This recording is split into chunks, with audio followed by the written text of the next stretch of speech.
द्रुपदश्च महारथः दृष्टकेतुश्चेकितानः कार्तिकेयश्च वीर्यवान् पुरुषिकुन्तिभोजश्च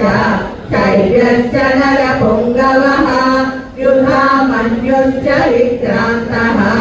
उत्तमौजाश्च वीर्यवान् सौभद्रो द्रौपदेयाश्च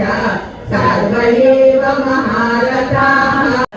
त्रिविधं ब्रह्मणफलं भवप्रजायिनां प्रेता न तु सन्न्यासिनां क्वचित् अर्चेतानि महाबाहो कारणानि विबोध मे साङ्ख्ये कृताङ्के प्रोक्तानि सिद्धये सर्वकर्मणां अधिष्ठानं तथा कर्ता कर्णञ्च पृथग्विधं विविधाश्च पृथक्शेषाः दैवं चैवात्र पञ्चमं शरीरवामनोभिर्यत् कर्माकारवते नरः न्यायं वा विपरीतं वा पञ्चैते तस्य हेतवः तत्रैवं सति कर्तारम् आत्मानं केवलं प्रियः पश्यद्रहुतबुद्धिर्वा न स पश्यति दुर्गतिः यस्य नामं कृतो भावः बुद्धिर्यस्य न लिप्यते अथवा विसरिमाल्लोकः न हन्ति न निबध्यते ज्ञानं ज्ञेयं परिज्ञाता त्रिविधा कर्मचोदना करणं